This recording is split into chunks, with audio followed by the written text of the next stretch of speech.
Jo, sigurisht votuesit, po Zgjedhja ime Po? është fakti që unë jam në zonën më të vështirë të qarkut dhe besoj që kjo më takon të përsëris. po pse disa më duken të përkëdhelur. Sepse duket që situata, edhe për shkak të sistemit, do krijojë një rrezik shumë të madh. Sipas meje. Po? Që çdo votues, besoj që kjo funksionon edhe për pjesën tjetër, por për pjesën tjetër do të flas më vonë, të kapet disa herë nga disa kandidatë. Po? Dhe kjo mund na krijojë përshtypjen që ne i kemi mendjen tek fitoria e emrit ton dhe jo tek fitoria e Partisë Socialiste. Në rrethanat e krijuara, unë më shumë ngarkesë i kam dhënë votës për Partinë Socialiste. Po, këtë isha duke menduar për të bërë pyetje. Ju si kërkoni? Thoni, më votoni mua dhe mos votoni ata të tjerët? Jo, unë në takimet që do fillojmë, sepse Zyrtarisht kjo ka filluar. Jo, po kjo periudhë ka qenë edhe periudha e muajit Ramazanit dhe ka qenë pak E kondicionuar me oraret. Eksakt, ka qenë edhe çik delikate për zonën sidomos. Ne kemi bërë fushat ta quajmë kështu shumë të profilit të ulët. Edhe iftarët që kemi shtruar nuk i kemi nxjerrë në rrjetet sociale sepse këto janë gjëra të cilat o i ndjen ose ndjen. Po nëse do t'i përdorim për Se politikë. Rama dje se ka ndjerë që Mendoj që ajo e tia ishte pak më zyrtare. ishte pak më zyrtare.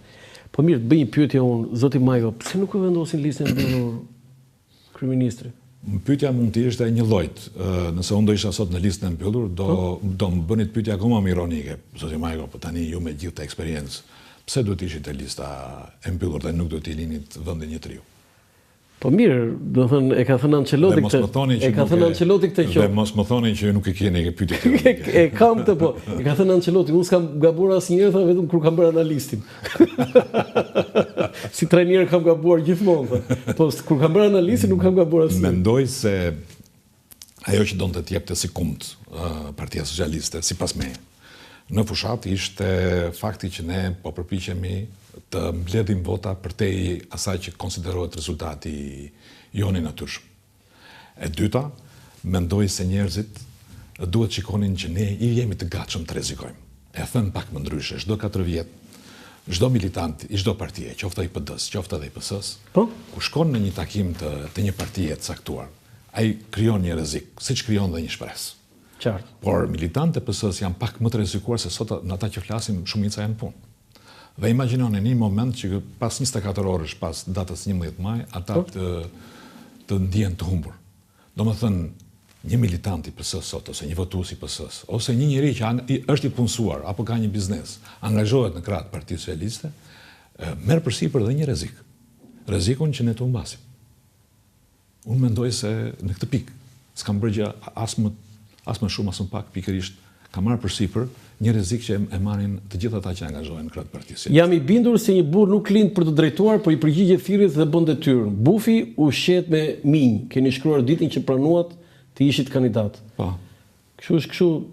Jo tamam kështu, po ju keni marrë një fjali nga. Fiks është fjalë për fjalë. Kjo sigurt ishte 24 mars 1999. Domethënë Gazeta Koha Jon doli për herë të parë në historikun e saj vetëm i fjalë luftë. Po. Tani ç'është kjo, domethënë kjo duket si thirrje për luftë politike, për luftë. Jam i bindur se një burr nuk lind për të drejtuar, por i përgjigjet thirrjes se bën detyrën. Detyrën, po. Tani Pandeli Majko ka treguar veten që ka drejtuar këtë vend. Aha, e kuptova. Do t'ju them një histori shumë të shkurtër që është në veriu. Nga qarku i Kukësit ku unë kam qenë i deleguar, jo deputet, i deleguar, se nga ndonjëherë më ngatrojnë, thonë ke qenë deputet në drejtues politik i partisë. Ka të bëjë me një vizitë e Enver Hoxhës. Takon një bashkëluftar të Bajram Curit që ishte diku te 98-99 vjeç.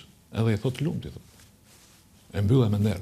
Bravo të qoftë. Po ja përsëri disa herë, mbyllë me nder. Ky pinte duan, edhe në një moment caktuar duke u tymosur, thotë, duke heq cigaren nga goja dhe i thotë, ka ko burri me u turpru. Ishte 98-99 vjeç. Ka ko burri? Ka ko burri me u turpru. Po Pandeli Majko ka ko për të turpruar? Nëse nuk do bënte detyrën. Nëse nuk do bënte detyrën. Jo, pyetja e radhës është, nëse nuk bëhesh deputet, do jem qytetar si gjithë tjerët. Të ndërpritet karriera politike? Po nuk më ndërpritet jeta njerëzore. Kam një familje për cilin jam krenar, shëndetin e kam mirë, do vazhdojmë përpara. Jo, gjithmonë jam bërë kurioz, zoti Majko, sepse profili yt i lartë, për shkak të asaj që keni kontribuar në politikë, është i tillë dhe ky është fakt. Është i tillë që ju duhet kishit një, nuk po them favorizim, por një pozicionim tjetër, ndërkohë ju fusin në garë me emra rishtar, me emra të rinj, ju i keni bërë betejat tuaja në politikë. Dhe sot jeni një lloj senatori, nëse ne do kishim senat, ju do ishit në senat. Por mendoj se lista e sigurt do të më vendosnin në pozitë më të vështirë, sesa lista e hapur. Vërtet? Jemi sigurt, kam pasur një lloj dyzimi për sa i përket përfshirjes në fushat elektorale, lidhur me faktin se Edi Rama do deklaroi se do të ishte në listë hapur. Dhe i kam thënë që nëse ti je në listë hapur, për mua do të jetë e çuditshme që unë të futem në zgjedhje dhe të konkurroj me ty. Dhe mendoj se deri në atë pikë kam qenë i dyzuar për të hyrë ose jo në fushat elektorale. Në momentin që ai deklaroi se do të jetë në listën e mbyllur, i kam çuar tekst mesazhi rregullat e lojës. Se nëse ai do ishte në listë hapur, nuk do bëri dorëheqje nga politika? Mendoj se mua nuk më shkonte të shkoja në fushat elektorale përballë ti. Për shumë arsye. Ju jeni 58 vjeç. Dhe thoni ne të vjetrit, unë i vjetri PS-s. Nuk jeni i vjetër? Jam deputeti më i vjetër. Në pikpamja e karrierës politike, si deputet, unë jam deputeti më i vjetër edhe i parlamentit shqiptar. Mos i keni djegur etapat shumë herët, zoti kryeministër? Mendoj se po, por në politik është ajo që lexuat pak më lart. Çdo burr do bëj detyrën kur ajo e thret. Keni qenë kryeministër 30 vjeç, 10 muaj e 17 ditë. Për ata që na ndjekin dhe se din, zoti Majko, që kam kënaqësinë ta kem përpara. 30 vjeç, 10 muaj, 17 ditë kryeministri i Shqipërisë. I katërt në radhë për nga mosha më e re, pas Amezogut, Kostaq Kotës dhe Ilir Metës. Nuk është ashtu, po Rama është 61. Jo, për sa i përket periudhës mujore, por megjithatë mbase jeni më sakt, ka një problem për sa i përket matjes punës së kryeministrave sidomos. Nuk është ajo periudha lineare. Në atë periudhë që flisni ju, është fituar referendumi për kushtetutën e vitit 98, mbetet sipas meje një nga kushtetutat më moderne që ka pasur shteti shqiptar, dhe ka ndodhur lufta e Kosovës.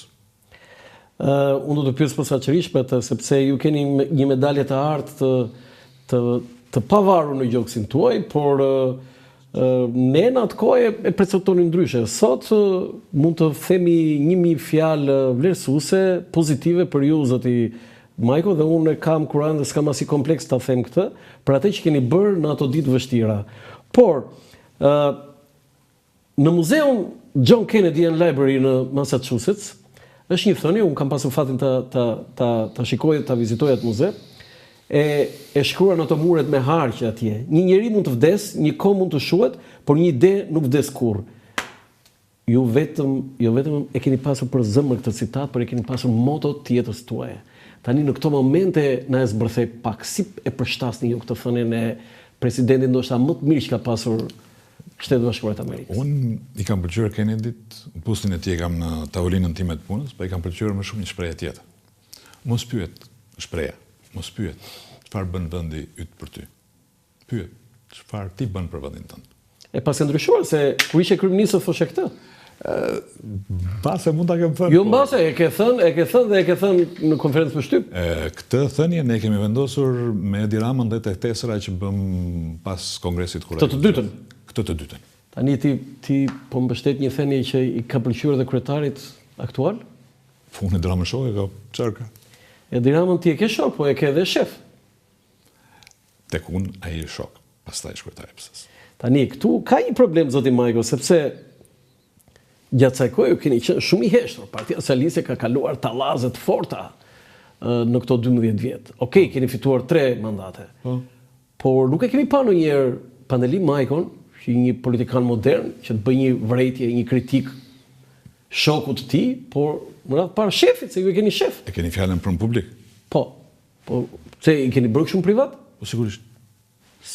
Po a mund ta dim çfarë vërejtje keni bërë? Sa tani në kohën e fushatës do t'i them këto? Po kur ti thoni? Ka ko njeriu me i thënë. Sa herë kam kërkuar unë ty kur s'ke qenë fushatë dhe thoshe Ja. Kishe një punë? Me një shok gjërat më të mira, po? Dhe mund t'i thuash në publik. Gjërat që ke në kundërshtim, duhet t'i thuash pak edhe jashtë një logjike të caktuar publike. Dhe në fund fare, po?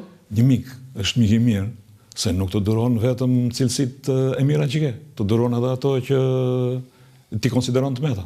Po jo, unë s'kuptoj këtë që si është e mundur atë, si e keni këtë marrëdhënie që dikur ai ka qenë varësi juaj, Po. tani jeni ju varësi ti. Po, pse mendoni se në politik marrëdhënia e vartësit është marrëdhënie administrative? Unë jam politik, ai është politik. Sot ai është kryetari i familjes son dhe unë duhet ta respektoj vetëm si mik, po edhe si drejtuesi i familjes son politike. Çfarë ka këtu për kontradikt? Ka një kontradikt zoti Majko. Po. Ja u them unë, dhe është një argument shumë i rëndësishëm. Në 9 tetor të vitit 1999, Shqipëria politike ka kaluar ndoshta aktin më të lartë të demokracisë brenda një force politike. Ju keni bërë një betejë me Fatos Nanën brenda Partisë Socialiste për kryetar të partisë. Dhe keni humbur vetëm me 34 vota. Ata që e kanë harruar, po ja kujtoj, ata që se din, dëgjoni me vëmendje. Pandeli Majko konkuroi me kryetari, në ato momente si ishte kryetari, kishte ndërheqjen, për kryetarin e partisë humbi me 34 vota. Kjo është shenja më e lartë e demokracisë brenda një partisë në këto 35 vjet. Në Partinë Socialiste tani nuk ndodh asgjë, zoti Majko. Në ç'kuptim?